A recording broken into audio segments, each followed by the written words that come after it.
ફરી એકવાર આપ સર્વે મિત્રોનું સ્વાગત છે। આપણે છેલ્લે જે શીખ્યા એનાથી થોડાક આગળ વધીએ। ચતુષ્ફલકીય અને અષ્ટફલકીય છિદ્રોના સ્થાન નક્કી કરવા આપણે કોઈપણ પ્રકારનો એકમ કોષ મતલબ જે ક્લોઝ પેક છે એફસીસી અથવા સીસીબી, તો એની અંદર આવા ચતુષ્ફલકીય અને અષ્ટફલકીય છિદ્રો આવેલા હોય છે। હવે एक्चुअली एनु एक्जेक्ट स्थान क्यों आगळ छे ए आपणे आवा एफसीसी अथवा सीसीपी रचनानी अंदर चेक करीए अथवा तो तपासीए छीए।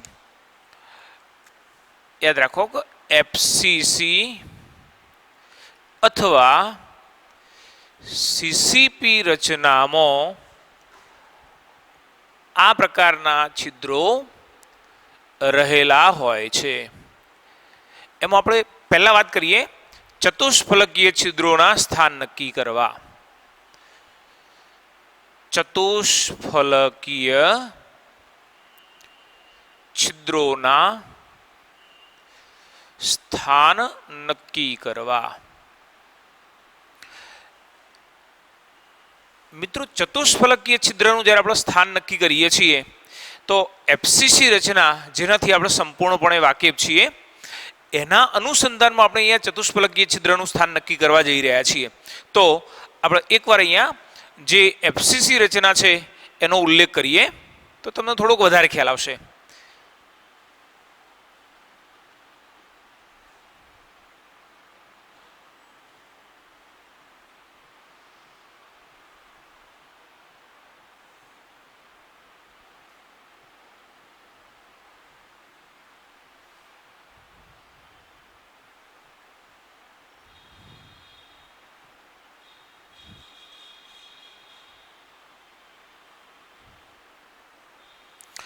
चलो जुओ, આપણે એવું કહીએ છીએ કે એફસીસી રચનાની અંદર અથવા તો સીસીપી રચનાની અંદર કેવી રીતે પરમાણુ ગોઠવાયેલા છે તો એના 8 ખૂણા ઉપર 8 પરમાણુ ગોઠવાયેલા છે અને એ ઉપરાંત એના દરેકે દરેક ફલકના મધ્ય બિંદુ આગળ અથવા દરેકે દરેક ફલકના કેન્દ્ર ઉપર એક એક પરમાણુ ગોઠવાયેલો છે।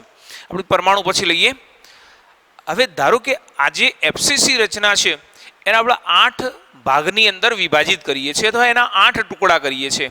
હવે જે 8 ટુકડાઓ છે કેવી રીતે થશે તો આપણે અહીંયા બતાવ્યું છે કે આ પ્રકારનો જે ઘન છે એને પહેલા વચ્ચેથી આમ કાપી દઈએ એટલે 2 ટુકડા થવાના, પછી આ રીતે કાપી દઈએ એટલે 4 ટુકડા થવાના અને પછી અહીંથી આમ કાપી દઈએ એટલે 4 દુ 8 ટુકડા થવાના। આપણે આ રીતે બતાવીએ।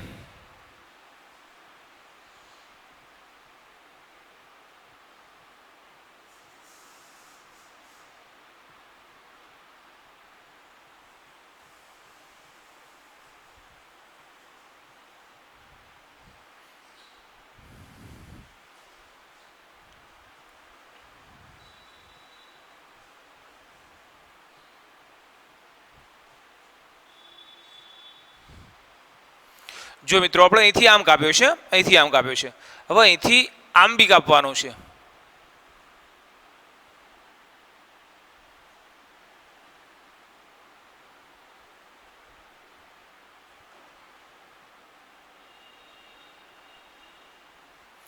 ચાલો જુઓ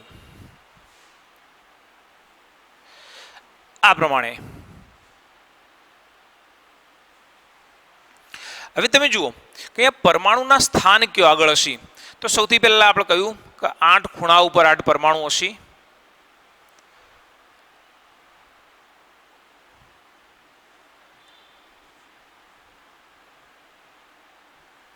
ચલો હવે આ ઉપરાંત બીજા પરમાણુ ક્યો આગળ હશે તો એના 6 ફલક ઉપર પરમાણુ હશે। આ જે ફલક છે તો આગળ એક પરમાણુ અહીંયા હશે। એ જ રીતે આ જે ફલક છે તો આગળ જે પરમાણુ છે એ આ રીતે હશે।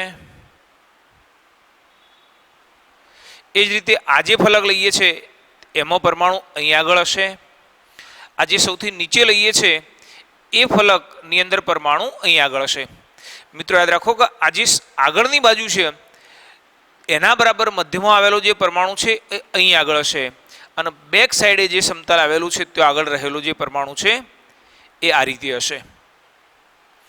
હવે તમે જુઓ કે આ તો આપણે એફસીસી રચના લીધી, એના 8 ભાગ કર્યા। હવે આપણે એમાં શોધવાનું છે એનું ચતુષ્ફલકીય છિદ્ર કયો આગળ આવેલું છે। હવે જો ચતુષ્ફલકીય છિદ્રનું સ્થાન નક્કી કરવું છે તો 8 પૈકીનો એક નાનો હિસ્સો, એક જે નાનો ભાગ છે એને આપણે આની અંદર દર્શાવીએ છીએ. જો અહીંયા આપણે 8 પૈકીનો એક નાનો ભાગ આની અંદરથી અલગ તારવવો છે. જો અહીંયા આની અંદર તમને એ ભાગ બતાવું, પછી એને આપણે અલગ રજૂ કરીએ. જો આ રીતે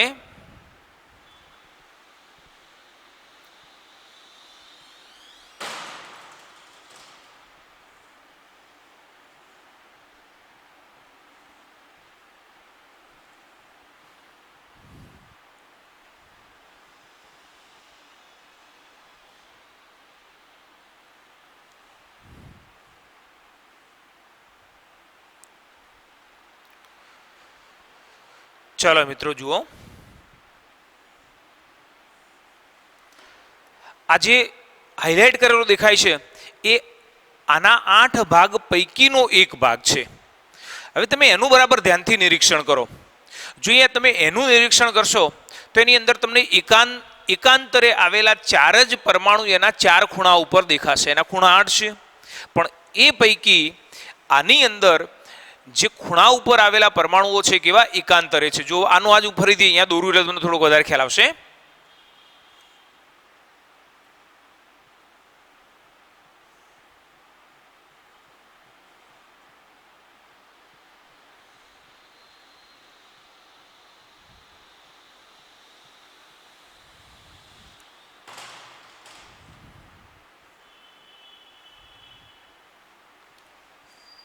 જુઓ મિત્રો, આની અંદર આ ખૂણા ઉપર પરમાણુ છે એટલે આપણે અહીંયા પરમાણુ બતાવીએ. એ જ રીતે બીજો પરમાણુ અહીંયા નથી, અહીંયા આગળ છે, મતલબ કે અહીંયા સામે છે.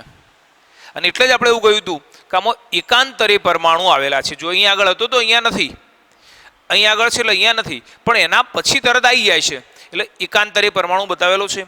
હવે આમાં તમે જોઈ શકો છો કે આ બે ઉપર બતાવ્યા, હવે અહીંયા આ બે નીચે છે. મિત્રો યાદ રાખજો કે આ જે પરમાણુ અહીંયા દેખાય છે એ આપણી તરફનો જે ગન છે એમાં ને એ પાછળના ગનનો છે. એટલે એક અહીં આગળ છે, બીજો અહીં આગળ છે. તો આપણે આ રીતે બતાવીશું, એક પરમાણુ અહીં આગળ, બીજો પરમાણુ અહીં આગળ. હવે તમે એનું બરાબર નિરીક્ષણ કરો, જુઓ કે આ પણ એકાંતરે છે. જુઓ અહીંયા નથી, અહીંયા નથી, અહીંયા નથી, પણ એના તરત પછી મળશે. જુઓ અહીં આગળ દાખલા તરીકે આ તમે લીધો તો અહીંયા નથી પણ અહીંયા છે, અહીંયા નથી પણ અહીંયા છે. એ જ રીતે દરેકે દરેક માટે. હવે જ્યારે આ ઘનની અંદર એકાંતરે 4 પરમાણુ આવેલા છે અને જો તમે આ પરમાણુ અથવા તો આ જે બિંદુઓ છે એને તમે જોડી દો છો તો એક ચતુષ્ફલકીય રચનાનું નિર્માણ થાય છે. જો કેવી રીતે, આપણે આ રીતે એને જોડી દઈએ.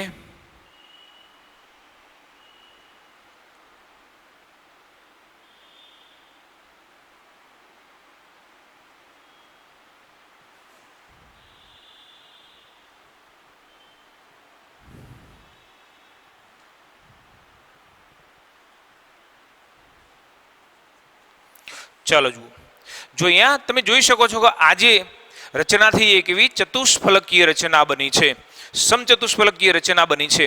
અને આ પ્રકારનું આ જે છિદ્ર બન્યું એને આપણે શું કહીએ છીએ?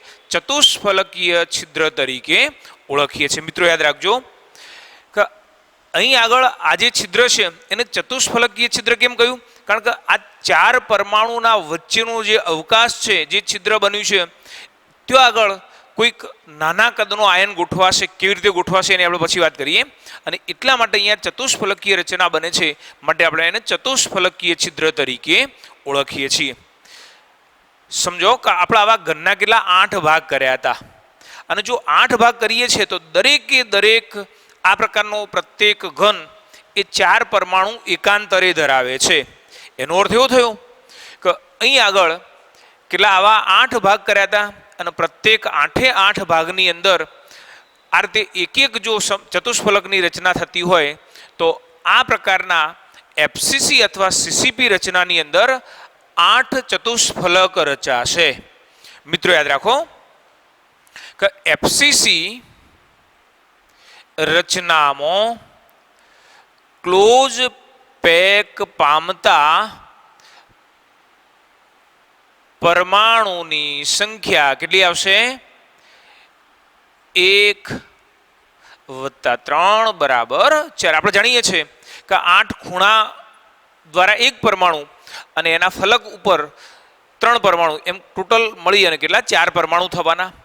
આપણે અગાઉ એવું શીખ્યા હતા કે કોઈ પણ જે ક્લોઝ પેકિંગ રચના છે એની અંદર ક્લોઝ પેક પામતા પરમાણુની સંખ્યા જો n હોય તો એના અંદર ચતુષ્ફલકીય છિદ્રોની સંખ્યા કેટલી 2n હોય છે. મતલબ કે અહીં આગળ જો ક્લોઝ પેક પામતા પરમાણુની સંખ્યા 4 હશે તો એની અંદર ચતુષ્ફલકીય છિદ્રોની સંખ્યા એ કેટલી થવાની 8 થવાની. આથી એફસીસી અથવા સીસીપી રચનામાં કેટલા 8 ચતુષ્ફલકીય છિદ્રો રચાય છે. બરાબર ને? મેં તમને બતાવ્યું કે અહીંયા કેટલા આપણે 8 ભાગ કર્યા હતા અને જ્યારે 8 ભાગ કરીએ છીએ તો પ્રત્યેક ભાગ એ એક ચતુષ્ફલકીય છિદ્ર સમાવે છે. તો એ રીતે અહીંયા 8 ભાગ એ આવા 8 ચતુષ્ફલકીય છિદ્રોને સમાવે છે. અને માટે આપણે એવું કહીએ છીએ કે એફસીસી રચનામાં ક્લોઝ પેક પામતા પરમાણુ 4 માટે એ રચનાની અંદર અષ્ટફલકીય છિદ્રોની સંખ્યા અહીંયા 4 તો અહીંયા આગળ 8 હશે. અર્થાત જો અહીંયા આગળ n તો અહીંયા આગળ 2n થશે. અથવા એમ કહીએ કે જેટલા ક્લોઝ પેક પામતા પરમાણુ છે એની સરખામણીએ ડબલ ચતુષ્ફલકીય છિદ્રો રચાય છે, જે તમે આની અંદર જોઈ શકો છો. જો મિત્રો મેં એક જ ભાગને અહીંયા બતાવ્યો છે, અહીંયા એ જ રીતે બાકીના 8 ભાગની અંદર આ પ્રકારના ચતુષ્ફલકીય છિદ્રો રચાય છે. એક બીજી બાબત યાદ કરો કે દાખલા તરીકે તમે આ ઘન લઈ રહ્યા છો. હવે આ જે ઘન લો છો તો એમાં ખરેખર આ જે ચતુષ્ફલકીય છિદ્ર જે અહીંયા રચાયું એ કયો આગળ હશે? તમે એવું વિચારો કે તમે જે રૂમની અંદર બેઠા છો એ 10 બાય 10 બાય 10 નો એક રૂમ છે અને એના તમે 8 ભાગ કરો. તો જો તમે એવી કલ્પના દ્વારા તમે વિચારશો તો તમને દેખાશે કે અહીંથી લઈ અહીં આગળથી લઈ અને અહીં સુધીનું જે અંતર છે તે આપણે અહીંથી લઈએ, આ જે છે ત્યાંથી લઈ અને અહીં સુધીનું જે અંતર છે એને આપણે શું કહીએ છીએ? અંતસ્થ વિકર્ણ તરીકે ઓળખીએ છીએ. બરાબર? હવે જો અંતસ્થ વિકર્ણ લેશો તો એવા અંતસ્થ વિકર્ણ ઉપર આ રીતે તમારા જે ચતુષ્ફલકીય છિદ્રો છે એ ગોઠવાયેલા છે. મિત્રો યાદ રાખો કે તમે દાખલા તરીકે આખા ઘનના 8 ભાગ કર્યા તો જે સૌથી ઉપરનું જે કોર્નર છે ત્યાં આગળ એક ઘન રચાવાનું, એ જ રીતે એક આ બાજુ રચાવવાનું, એક નીચે રચાવવાનું, એક આ બાજુ રચાવવાનું, એવા ને એવા 4 હશે. એટલે જે અંતસ્થ વિકર્ણ તમે રૂમનો લઈ રહ્યા છો તો એવા અંતસ્થ વિકર્ણ ઉપર 2 ચતુષ્ફલકીય છિદ્ર આવેલા હોય છે. યાદ રાખો કે કોઈ પણ એક આ પ્રકારના ઘનની અંદર કેટલા અંતસ્થ વિકર્ણ હશે? 4 અંતસ્થ વિકર્ણ હશે. બરાબર ને? દાખલા તરીકે તમે આ રીતે લેશો, આ બંને, એ જ રીતે દાખલા તરીકે આ બંને, એ જ રીતે આ બંને, એટલે ટોટલી કેટલા સામસામેના ખૂણાઓનું જોડો તો એવા કેટલા 4 અંતસ્થ વિકર્ણ બને છે. અને એક અંતસ્થ વિકર્ણ ઉપર 2 ચતુષ્ફલકીય છિદ્ર આવેલા છે. તો આ રીતે જોતો કુલ અંતસ્થ વિકર્ણ ઉપર આવેલા જે ચતુષ્ફલકીય છિદ્રો છે એની સંખ્યા કેટલી થવાની? 8 થવાની. ઘનની અંદર તો આપણે સ્થાન જોયું જ, પણ એ સિવાય એનું સ્થાન ખરેખર કયો આગળ છે? તો જે અંતસ્થ વિકર્ણ છે, મેં તમને પહેલા પણ સમજાવ્યું છે. અંતસ્થ વિકર્ણ કોને કહીએ છીએ? તો તમે જે ઘન લો છો એના સામેના છેડાઓનું જ્યારે જોડીએ છીએ તો એ અંતસ્થ વિકર્ણ છે. અને એવા પ્રત્યેક અંતસ્થ વિકર્ણ ઉપર 2 ચતુષ્ફલકીય છિદ્રો રચાય છે. હવે એના પછી ચતુષ્ફલકીય છિદ્રો પછી આપણે બીજા નંબરે જે અષ્ટફલકીય છિદ્ર છે એ કેવી રીતે ગોઠવાયેલું હશે એનું સ્થાન નક્કી કરીએ. જો મિત્રો અહીંયા અષ્ટફલકીય છિદ્રનું આપણે સ્થાન નક્કી કરવું છે તો આપણે જોઈએ છે શેની અંદર? તો એફસીસી અથવા સીસીપી રચનાની અંદર અષ્ટફલકીય છિદ્રનું સ્થાન જોવું છે. તો સૌથી પહેલા આપણે પરમાણુઓ બતાવી દઈએ કે આ પરમાણુઓ ગોઠવાયેલા કેવી રીતે હશે.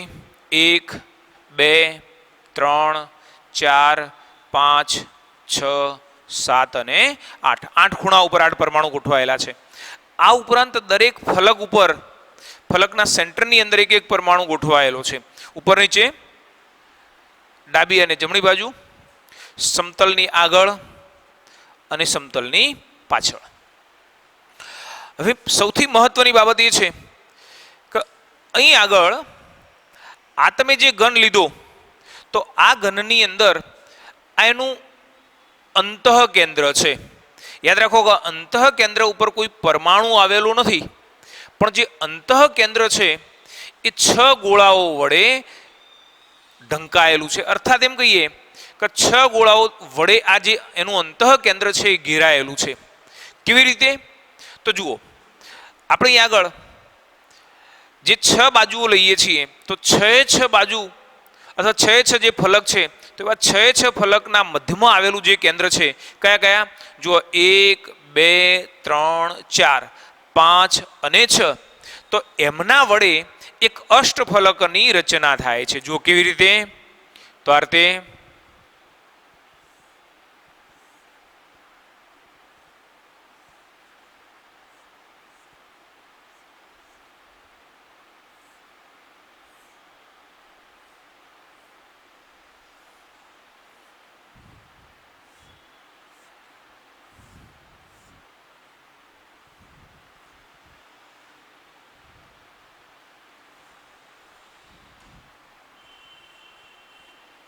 ચાલો જુઓ મિત્રો, તમે બરાબર જોઈ શકો છો કે એક અષ્ટફલકીય છિદ્ર એ કયો આગળ આવેલું છે?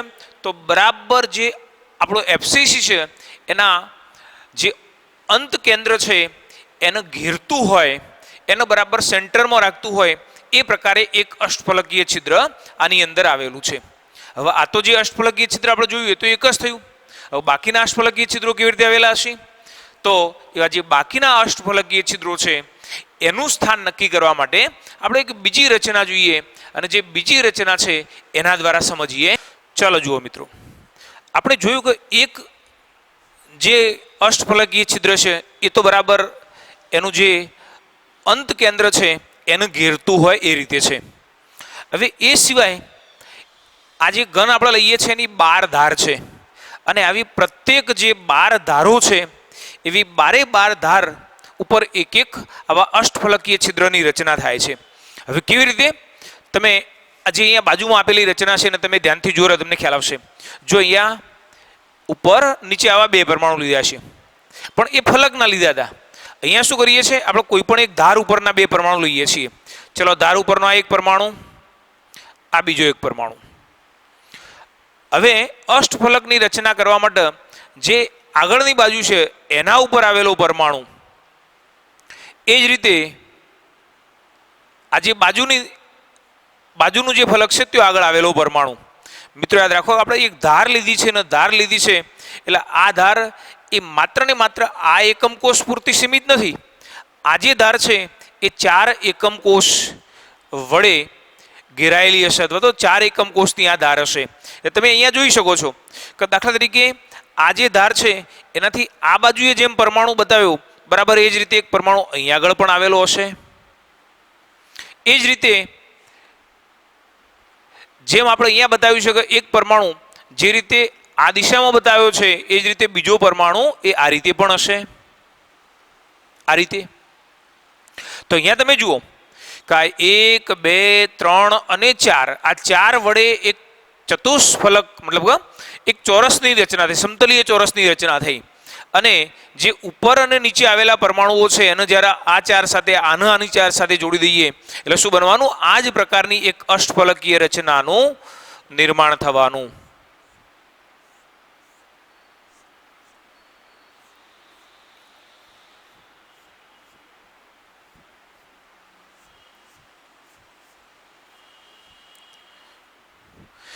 મિત્રો યાદ રાખો કે આપણે અહીં આગળ આ જે ધાર હતી એના ઉપર એક અષ્ટફલક છિદ્રની રચના કરી છે.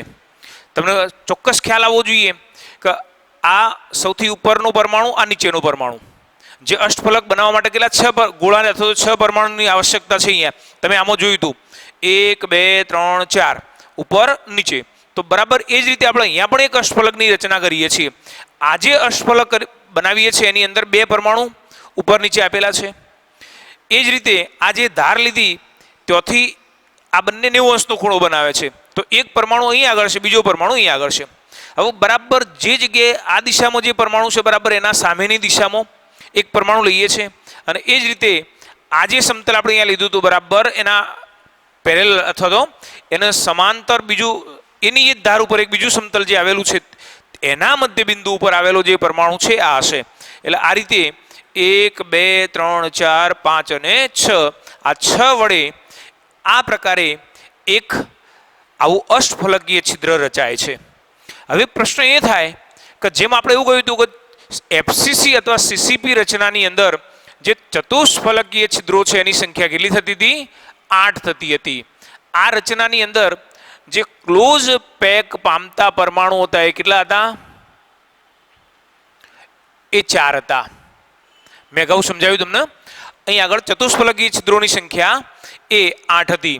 આપણે એ પણ શીખી ગયા છીએ કે અહીંયા અષ્ટફલકીય છિદ્રોની સંખ્યા કેટલી હોય? ક્લોઝ પેક પામતા પરમાણુના જેટલી હોય છે.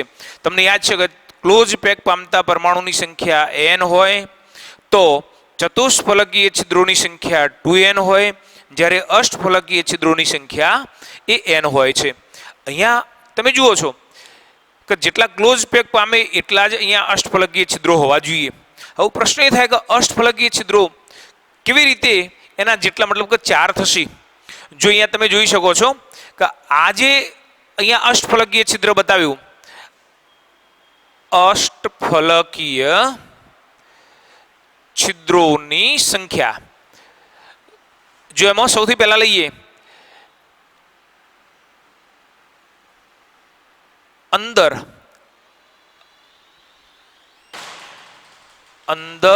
આવેલ અષ્ટફલકીય છિદ્ર 1. મિત્રો યાદ રાખો, અંદર એટલે જે બરાબર આપણું અંતઃ કેન્દ્ર છે એને ઘેરી લેતું હોય એવું જે અષ્ટફલક છે, જે આ એક જ આ જ ઘનનું છે. એટલે આપણે અહીંયા અંદર આવેલા અષ્ટફલકીય છિદ્રની સંખ્યા કેટલી બતાવી છે? 1 બતાવી છે. જો હવે સૌથી મહત્વની બાબત કે આ ધાર ઉપર જે બનેલું અષ્ટફલકીય છિદ્ર છે એ આના પૂરતું સીમિત નથી. આ જે અષ્ટફલકીય છિદ્ર બન્યું એ કેટલા ઘન વચ્ચે વહેંચાયેલું હશે? તો જે રીતે આપણે અહીંયા બતાવ્યું હતું કે આ ધાર એ કેટલા 4 એકમ કોષ વચ્ચે વહેંચાયેલી હોય છે. તો એનો અર્થ એવો થયો કે અહીંયા જે છિદ્ર બને છે એ પણ આવા 4 ઘન વચ્ચે વહેંચાયેલું હશે. તો આપણે અહીંયા બીજું બતાવીએ કે ધાર ઉપર આવેલ અષ્ટફલકીય છિદ્રો. મિત્રો યાદ રાખો કે આ તો એક જ ધાર ઉપર આપણે અષ્ટફલકીય છિદ્ર બતાવ્યું છે. અહીંયા આવી ધાર કેટલી? તો આખા ઘનની અંદર કુલ 12 ધારો છે. એટલે ધારની સંખ્યા કેટલી? 12. આપણે જાણીએ છીએ કે ધાર ઉપર બનતું અષ્ટફલકીય છિદ્રમાંથી આ ઘનના ભાગે આવતો હિસ્સો કેટલો? તો ચોથો ભાગ. કેવી રીતે? તમે જુઓ કે દાખલા તરીકે તમે અહીંથી બરાબર એને કાપી નાખો છો તો આ જે અષ્ટફલકીય છિદ્ર છે એનો કેટલો? અડધો ભાગ જ આની અંદર આવશે, બાકીનો અડધો ભાગ બહાર નીકળી ગયો. હવે આ જે ભાગ તમે અહીંથી કાપો છો તો અડધો ભાગ પાછો અહીંથી નીકળી જાય. એટલે એનો અર્થ એવો થયો કે સમગ્ર અષ્ટફલકીય છિદ્રનો માત્ર 1/4 ભાગ જ આ ઘનની અંદર આવેલો છે. તો આવી પ્રત્યેક ધાર ઉપરથી 1/4 ભાગ એને જ્યારે મળશે તો અહીંયા કુલ જે અષ્ટફલકીય છિદ્રોની સંખ્યા છે કેટલી થવાની? 4 થવાની. હવે જુઓ, આપણે અહીંયા કોઈ પણ ઘન આ પ્રકારનો એફસીસી અથવા સીસીપી લઈએ છીએ તો એની અંદર આ અષ્ટફલકીય છિદ્રો અને ચતુષ્ફલકીય છિદ્રોની અંદર શું ગોઠવાય? ક્લોઝ પેક પામતા જે પરમાણુઓ છે એ શાના હશે? તો આપણે જાણીએ છીએ કે મોટા ભાગે જે ઋણાયન છે એનું કદ પ્રમાણમાં મોટું હશે. અને જો ઋણાયનનું કદ મોટું હોય તો આ ઋણાયન કેવો ગોઠવાતા હશે? તો ઋણ આયન એ આ એફસીસી રચના કરતા હશે, અર્થાત એના ખૂણાઓ ઉપર અને એના ફલક ઉપર ગોઠવાયેલા હોય છે. હવે જે ચતુષ્ફલકીય છિદ્રો છે એ કેવા પ્રમાણમાં નાના છે? અને ચતુષ્ફલકીય છિદ્ર જો નાના હોય તો આપણે જાણીએ છીએ કે આમાં જે ક્લોઝ પેક પામતા પરમાણુની સંખ્યા 4 હતી એની સંખ્યા એની સરખામણીએ ચતુષ્ફલકીય છિદ્રોની સંખ્યા કેટલી? 8 છે. એટલે એનો અર્થ એવું થયો કે એના કરતાં અડધું કદ હશે. તો આવા નાના વિસ્તારની અંદર અથવા નાના કદની અંદર જે નાના કદના ધન આયનો છે એવા ચતુષ્ફલકીય છિદ્રોની અંદર ગોઠવાય છે. કદાચ એવું બને કે કોઈ ધનાયનનું કદ થોડુંક મોટું છે કે જે આવા ચતુષ્ફલકીય છિદ્રમાં નથી સમાતું તો પછી એ કે આગળ ગોઠવાશે? અષ્ટફલકીય છિદ્રની અંદર ગોઠવાય છે. બીજી એક બાબત પણ યાદ રાખવાની કે અહીંયા જેટલા છિદ્રો છે બધા છિદ્રો ધનાયનથી ભરાઈ જાય એવું જરૂર નથી. હા, જેટલા પણ અહીંયા છિદ્રો છે એ પૈકીના કેટલાક છિદ્રો એ આની અંદર ભરાતા હોય છે, જ્યારે બાકીના જે છિદ્રો છે એ ખાલી રહે છે. તો આ આપણે અહીંયા વાત કરી કે ચતુષ્ફલકીય અને અષ્ટફલકીય છિદ્રોના સ્થાન કયો આગળ હશે. ફરીથી મિત્રો, કે અષ્ટફલકીય છિદ્રનું સ્થાન કયો આગળ હશે, તો એક એના જે અંદરનો ભાગ અથવા જે અંત કેન્દ્ર છે એના આજુબાજુ છે. બાકીના જે અષ્ટફલકીય છિદ્રો છે એ કયો આગળ આવેલા છે, તો એની પ્રત્યેક ધાર ઉપર આવેલા છે. પણ એ ધારમાંથી એના ભાગે માત્ર ચોથો ભાગ જ મળે છે. એટલે જે અષ્ટફલકીય છિદ્રોના સ્થાન છે એ સેન્ટરમાં અને ધારો ઉપર, જ્યારે ચતુષ્ફલકીય છિદ્રોના જે સ્થાન હતા એ કયો આગળ દરેકે દરેક જે અંતસ્થ વિકર્ણ હતો એવા 4 અંતસ્થ વિકર્ણ અને એક અંતસ્થ વિકર્ણ ઉપર 2 ચતુષ્ફલકીય છિદ્રો, તો કુલ ચતુષ્ફલકીય છિદ્રોની સંખ્યા 8 થવાની. હવે મિત્રો, ઘણી વખત જીની અંદર, નીટની અંદર આમાંથી કેટલાક પ્રશ્નો પૂછાય, એક્ઝામ્પલ પૂછાતા હોય છે. તો આપણે એવા કેટલાક પ્રશ્નોની થોડીક ચર્ચા કરીએ અને કેટલાક પ્રશ્નો તમને ઘેરથી પણ હું આપું. તો પહેલાં એકાદ બે પ્રશ્નો હું તમને સમજાવું, પછી બાકીના તમને આપીશું. જો મિત્રો, આપણે અહીંયા પહેલાં સરળ એક્ઝામ્પલ લીધો છે કે એક સંયોજન એ એક્સ અને વાય તત્વોનું બનેલું છે. કોઈ સ્ફટિક છે, કોઈ ઘન છે, જેની અંદર એક્સ અને વાય એવા 2 પ્રકારના તત્વો આવેલા છે. હવે એ તત્વ આયન પણ હોઈ શકે અને પરમાણુ પણ હોઈ શકે. એવું કહ્યું છે કે જો એક્સ પરમાણુઓ સીસીપી રચે છે, મતલબ કે બધા જ એક્સ પરમાણુઓ એ સીસીપીની રચના કરે છે અને વાય પરમાણુઓ એ બધા જ અષ્ટફલકીય છિદ્રોમાં ગોઠવાય છે, તો આવી ગોઠવણી દ્વારા જે સંયોજન રચાય એનું અણુસૂત્ર કયું હશે? હવે કેવી રીતે શોધવાનું? તો આપણે કોઈ એક એકમ કોષ લેવાનો છે. કયો? સીસીપી પ્રકારનો એકમ કોષ લેવાનો છે અને એના સંદર્ભમાં આપણે એનું અણુસૂત્ર નક્કી કરવાનું છે. જો એ સ્પષ્ટ કહ્યું છે કે એક્સ પરમાણુઓ સીસીપી રચે છે. જો આપણે અહીંયા બતાવીએ કે એક્સ પરમાણુઓ સીસીપી રચે છે. હવે તમે જાણો છો કે જો સીસીપી ની રચના કરતા હોય અથવા એફસીસી ની રચના કરતા હોય તો એક્સ પરમાણુઓ ક્યાં આગળ ગોઠવાયેલા છે? એક્સ પરમાણુઓ ઘનના 8 ખૂણા અને 6 ફલકના મધ્યમાં ગોઠવાયેલ હશે. હવે જો ઘનના 8 ખૂણા ઉપર અને 6 ફલકના મધ્યની અંદર ગોઠવાયેલા હોય તો એક્સ ની સંખ્યા કેટલી? માટે એક્સની સંખ્યા બરાબર 8 ગુણ્યા 1/8. 6 ફલક 6 ગુણ્યા 1/2. જો આપણે અગાઉ બતાવી દીધું છે કે 8 ખૂણામાં રહેલા જે પરમાણુઓ છે તો એમાંથી ઘનના ભાગે હિસ્સો કેટલો? 1/8. પ્રત્યેક ફલક ઉપર રહેલો જે પરમાણુ છે એમાંથી ઘનના ભાગે હિસ્સો કેટલો? તો 1/2. 8 ખૂણા 6 ફલક 1, અહીં આગળ 3, તો કુલ કેટલા? એક્સ પરમાણુની સંખ્યા કેટલી થઈ? 4 થઈ. હવે આપણે જાણીએ છીએ, હમણાં જ વાત કરી કે ક્લોઝ પેક પામતા જે પરમાણુની સંખ્યા જો n હોય તો એમાં અષ્ટફલકીય છિદ્રોની સંખ્યા પણ n હોય છે, બરાબર? અને એટલા માટે આપણે એમ કહીએ કે જો ક્લોઝ પેક પામતા પરમાણુની સંખ્યા 4, તો જે અહીં આગળ અષ્ટફલકીય છિદ્રોમાં ગોઠવાતા જે વાય છે એની સંખ્યા પણ કેટલી હશે? 4 હશે. અહીં સીસીપી રચનામાં કેટલા અષ્ટફલકીય છિદ્રો? અષ્ટફલકીય છિદ્રો પણ 4 છે. માટે વાયની સંખ્યા આપણે અહીંયા કહ્યું છે કે અષ્ટફલકીય છિદ્રોની અંદર વાય ગોઠવાય છે, તો વાયની સંખ્યા બરાબર 4. જો અહીંયા એક્સ ની સંખ્યા 4 હોય, વાયની સંખ્યા પણ 4 હોય, તો આપણે એવું કહીએ કે સંયોજનનું જે સૂત્ર છે કેવું કહેવાય? X Y. અહીંયા જે સમાન સંખ્યા છે, મતલબ કે જેટલી પણ મોટી સંખ્યા બનતી હોય એને શું કરવાનું? યોગ્ય સંખ્યા વડે ભાગીને અહીંયા નાનામાં નાની સંખ્યાનો જે પ્રમાણ છે એ આપણે અહીંયા એના સૂત્ર તરીકે દર્શાવીએ છીએ. તો યાદ રાખો કે આ જે સંયોજન લીધું એનું જે અણુ સૂત્ર છે કયું આવશે? એક્સ વાય આવશે, બરાબર? હવે સેમ આ જ પ્રકારે આપણે એક બીજું એક્ઝામ્પલ લઈએ. ચાલો જુઓ, એક ઘનમાં તત્વ બી HCP રચે છે અને તત્વ એ સમચતુષ્ફલકીય છિદ્રોનો 2/3 ભાગ રોકે છે, તો સંયોજનનું અણુસૂત્ર શોધો. સેમ આપણે અગાઉ બતાવ્યું એમ તમને કદાચ ખ્યાલ હશે કે જો HCP હેક્ઝાગોનલ ક્લોઝ પેકિંગની રચના થતી હોય તો ક્લોઝ પેક પામતા પરમાણુની સંખ્યા કેટલી? 6 હોય છે. મેં તમને ગણતરી કરીને બતાવ્યું હતું. આપણે ફરીથી અહીંયા એ ગણતરી લેતા નથી. એટલે આપણે એમ બતાવીએ કે તત્વ બીની સંખ્યા એ 6 હશે. કેમ? HCP રચે છે માટે. ઘણી વખત એવું બને કે આપણને કદાચ એક્ઝેક્ટ સંખ્યાનો અંદાજ નથી, તો આપણે શું કરવાનું, અહીં આગળ એની સંખ્યા 4 અથવા 6, CCP માટે 4 લઈએ છીએ, આના અંદર 6 લઈએ છીએ, તો એના માટે n ધારી લેવાના અને n લઈ અને પણ આપણે એની ગણતરી કરી શકીએ છીએ. કારણ કે અંતે તો તમે જે સંખ્યા છે એને નાનામાં નાના ગુણક વડે અહીંયા રજૂ કરવાના છો, તો આપણે n પણ જે હશે એને કાઢી નાખીશું. તો આપણે અહીંયા બતાવીએ, ધારો કે બી તત્વ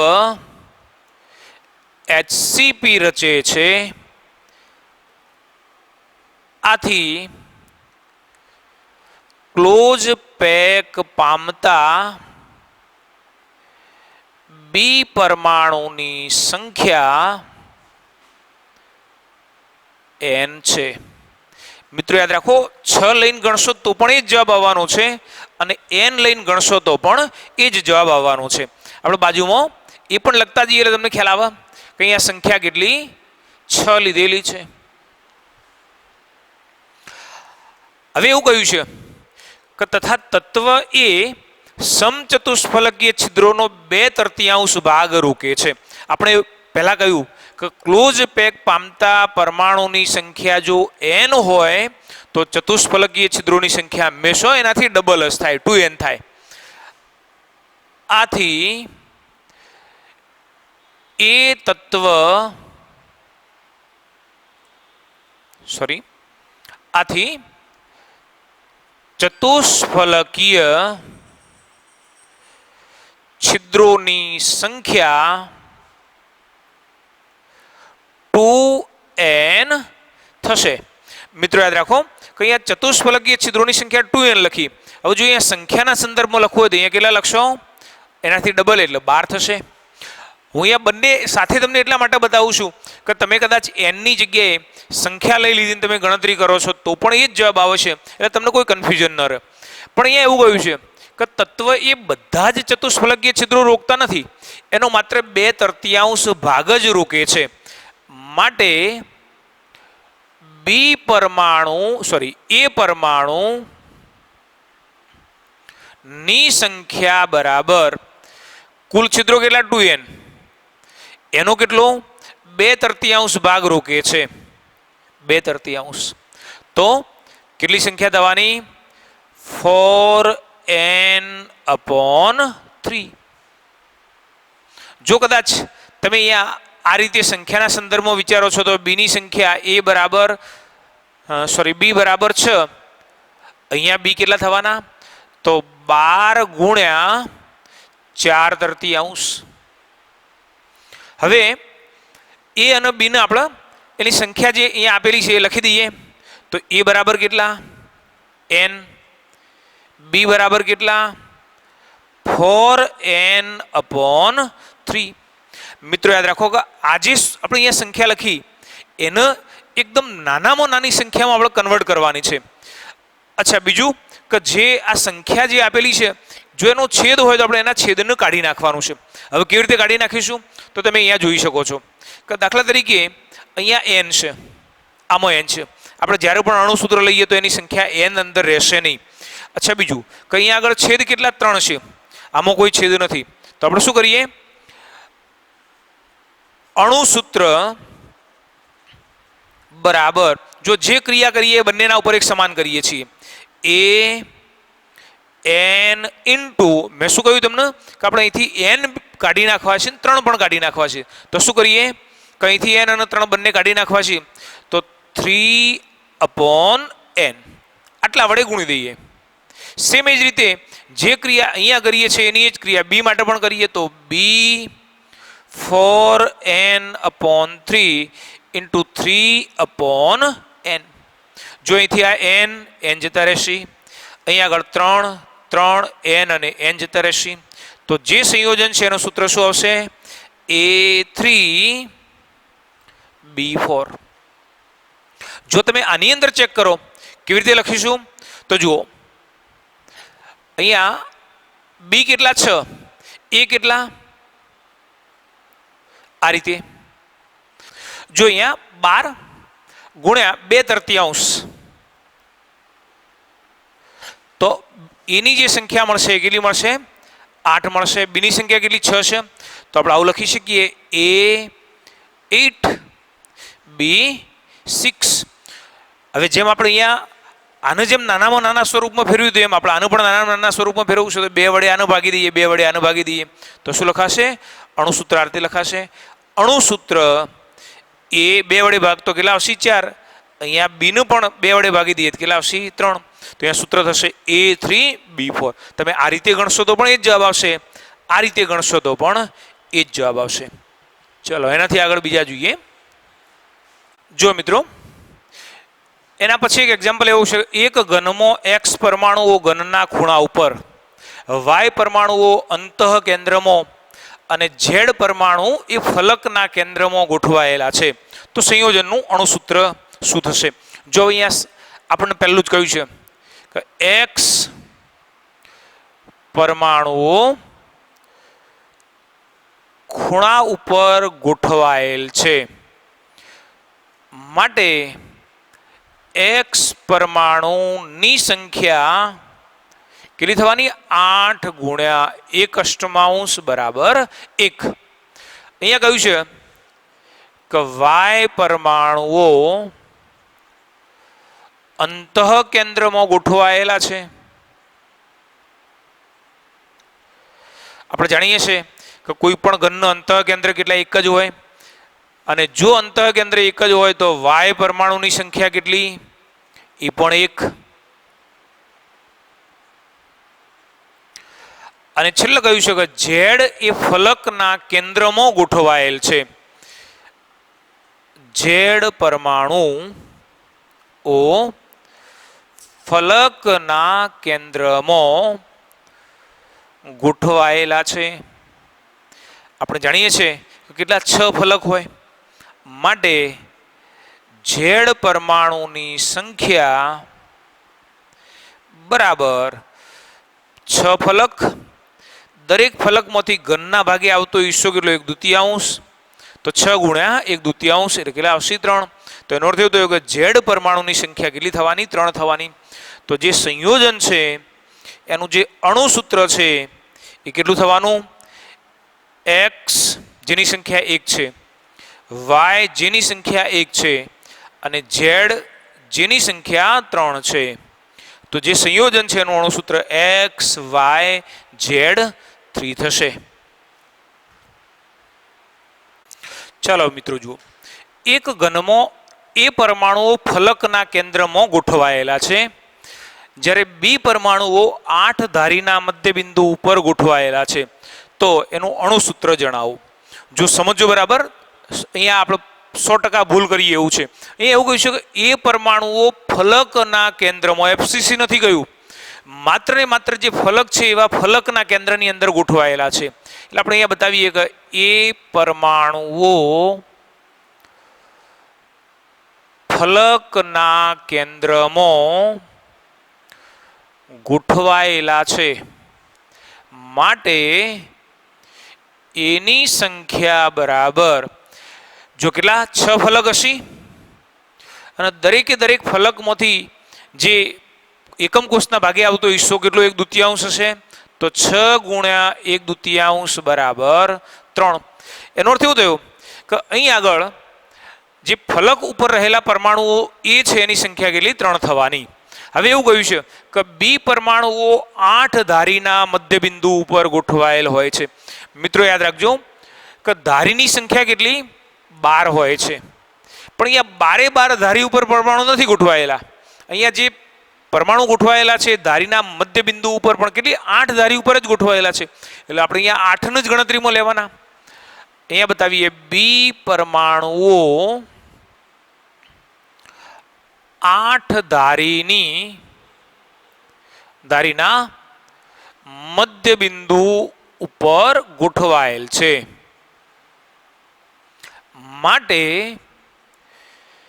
બી પરમાણુની સંખ્યા બરાબર, જો 8 ધાર, હવે આપણે જાણીએ છીએ કે એક ધાર ઉપર રહેલો પરમાણુ બીજા કેટલા 4 જણા વચ્ચે વહેંચાયેલો છે. આપણે બતાવેલું છે કે એક ધાર એ 4 એકમ કોષની સંયુક્ત છે, અને એટલા માટે ત્યાં આગળ રહેલો પરમાણુ એ 4 એકમ કોષ વચ્ચે વહેંચાયેલો છે, એટલે 1 ભાગે એનો હિસ્સો કેટલો 4. તો આ રીતે લખીશું 2. માટે જે સંયોજનનું અણુસૂત્ર છે એ કેવી રીતે લખાશે? એની સંખ્યા 3 છે એટલે A3, જ્યારે બીની સંખ્યા કેટલી 2 છે એટલે A3B2. તો આ રીતે આપણે આજે જે એક્ઝામ્પલ લીધા એ બહુ બેઝિક લીધા છે. હવે જે અગાઉની પરીક્ષાની અંદર જે પૂછાઈ શકે અથવા તો જે પૂછાયેલા છે, તો એવા થોડાક એક્ઝામ્પલ આપણે ફરી પાછા કાલે રિપીટ કરીશું, અને પછી એના પાછળ જે આવતા બીજા ટોપિક છે ઘનતા, તો એનો ઉલ્લેખ કરીશું.